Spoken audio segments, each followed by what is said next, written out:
Tomorrow morning at 8:30 Eastern Time, one number is going to hit the wire that could either stop this Bitcoin bleeding cold or push it below $65,000 by Friday afternoon. And almost nobody in crypto is talking about it correctly. The number is Nonfarm Payrolls, the US jobs report. And I know what you're thinking. You're thinking, why does a jobs report matter for Bitcoin? And the answer to that question is the answer to everything that has happened to Bitcoin in the last 3 weeks, and everything that is about to happen in the next 30 days. So stay with me, because this is the setup, this is the data, and this is what I think happens next. Bitcoin is at $67,088 right now. That is the CoinDesk live print as of this morning, Wednesday, June 4th. We are down 12% on the week, down 47% from the October 2025 all-time high of $126,200. The Fear and Greed Index is sitting at 11. 11, the lowest reading of this entire cycle. The last time it hit 11 was February 5th of this year, when Bitcoin crashed to $60,000 and everyone called it the cycle bottom. And then it bounced 70% in 10 weeks. I'm not telling you that happens again. I'm telling you the number, and I want you to understand the full picture before you make any decision. Let me build this out from the beginning, because the story of June 2026 Bitcoin is not the story that the headlines are telling you. The headlines say, strategy sold Bitcoin. Mt. Gox moved $700 million. ETF outflows hit a record 11 days. And those things are all true. But the actual story, the one that decides where Bitcoin goes in July, August, and September, is about interest rates, the Federal Reserve, and a single number that prints at 8:30 tomorrow morning. Here's the macro picture that every serious Bitcoin analyst is tracking right now, and most retail investors are completely ignoring. The new Federal Reserve Chairman is Kevin Warsh. His first monetary policy meeting is June 16th and 17th, 12 days away. And the market right now is pricing in a high probability of not just no rate cuts, but actual rate hikes in 2026. Let that sink in. Rate hikes, not pauses, not cuts. The market is pricing that the Fed could raise interest rates further this year. And the reason comes back to what happened with inflation. The May inflation reading, which dropped last week, came in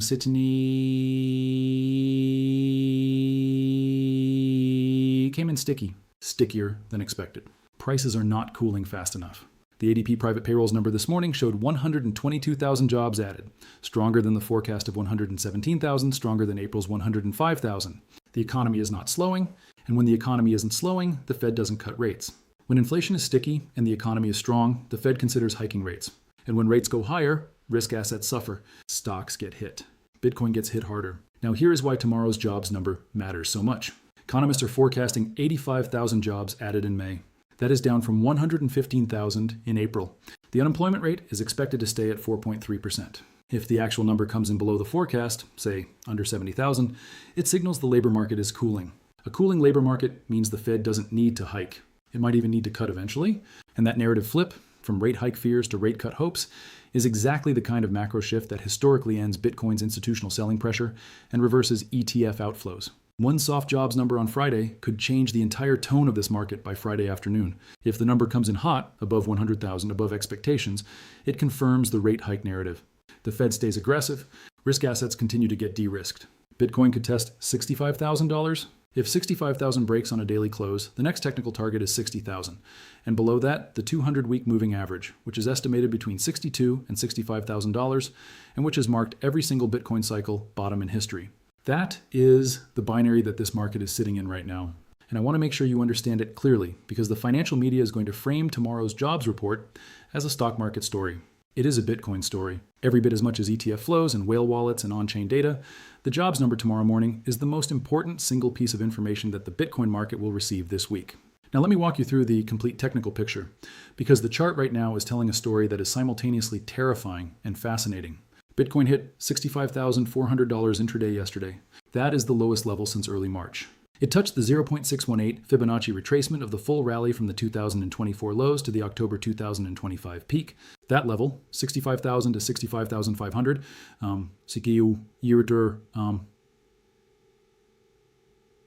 so is the technical floor that every analyst I respect is watching right now.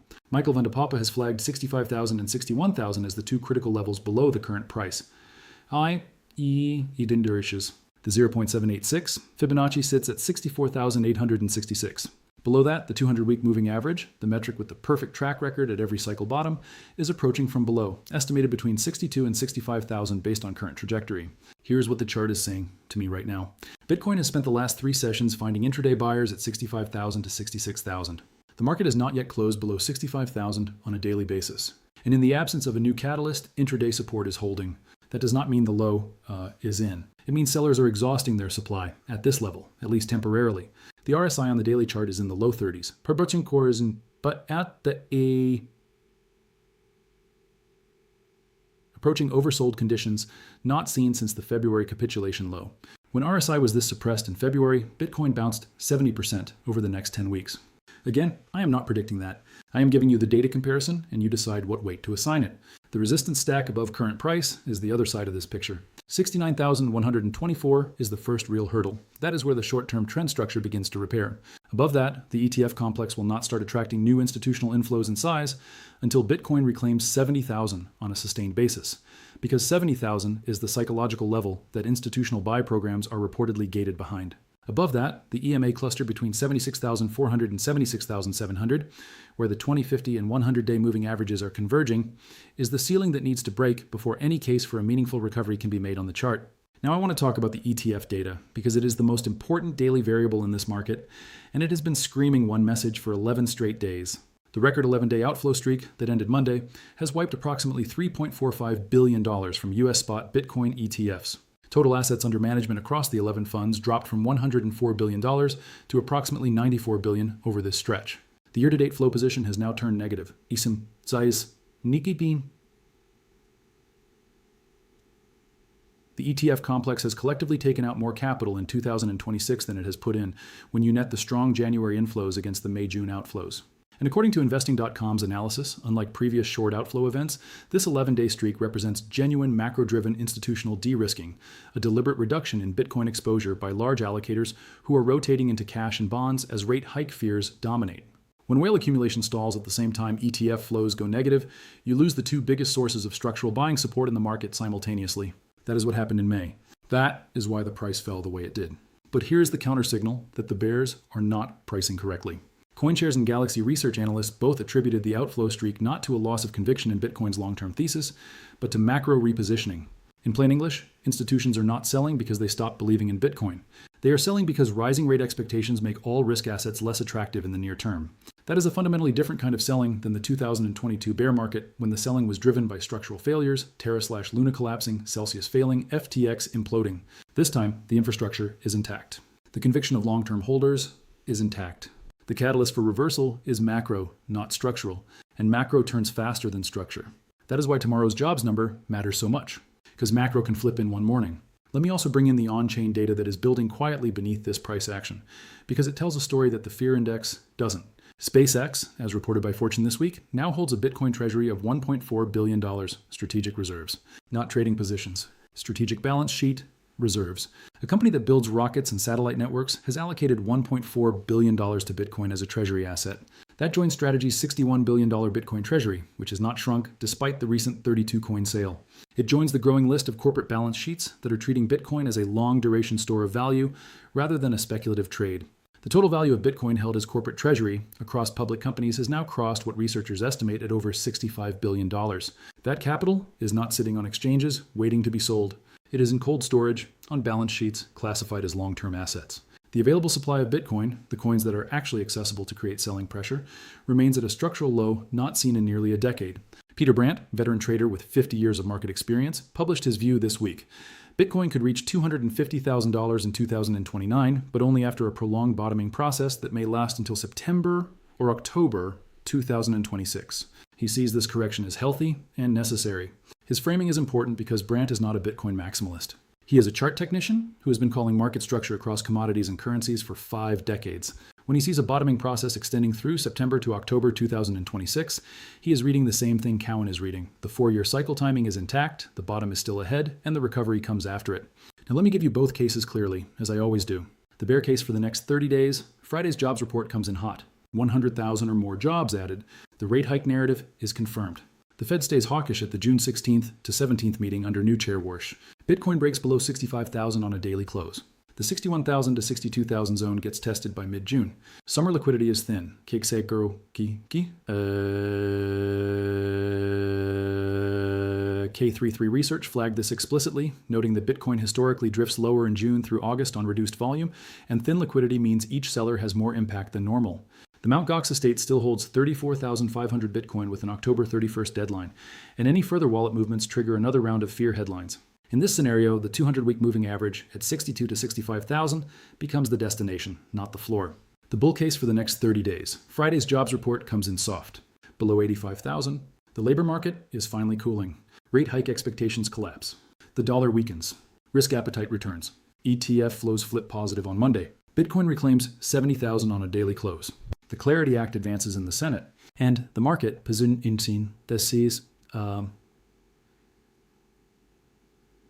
maximally short at Fear and Greed 11, with the RSY on the daily at the lowest level since the February capitulation, does exactly what it does when everyone is on one side. It reverses violently. Short positions get squeezed. New longs come in on the confirmation. The rally starts quietly and accelerates because the supply on exchanges is near 7-year lows, and it doesn't take enormous demand to move a market this illiquid. I want to be honest with you about where I stand inside this setup, because that is what this channel has always been about. I hold a core position. I am not selling at $67,000. I am not adding aggressively. My triggers are unchanged. ETF flows positive for 2 consecutive days, Bitcoin above 70,000 on a daily close, RSI curling up on the daily. None of those conditions are confirmed yet. The charts dictate what I do, not emotion. And the most dangerous thing you can do right now is make a size decision before the jobs number prints tomorrow morning. What I know is this: the Fear and Greed Index at 11 has appeared 4 times in Bitcoin's history. Every single time, the 3 to 6 month return from that reading was positive, significantly positive. That does not protect you from short-term pain. It does not stop 65,000 from getting tested tomorrow afternoon if the jobs number is hot. But it tells you something about where in the distribution of outcomes you are sitting right now. You are sitting near the tail. The tail, where the asymmetry favors patience over panic. Tomorrow morning at 8:30, set your alarm, watch the number. If it comes in below 85,000, watch Bitcoin. Watch the ETF flow estimates that follow. Watch whether the selling pressure on the tape visibly lightens. If it does, that is the first crack in the macro headwind that has been crushing this market for 3 weeks. If the number comes in hot, protect your downside, know your levels, and understand that 65,000 and 62,000 are the floors the market has to decide between. The people who have been watching this channel have seen macro setups like this before. They have seen the moment where the single most important data point of the week decides the entire next month. They know to prepare instead of react. They know the levels before the number prints. And they know that the difference between a winning trade and a losing one at these inflection points is almost never intelligence. It is preparation. Watch tomorrow. I'll be back with the full breakdown when the data moves. Word count, approximately 3,500.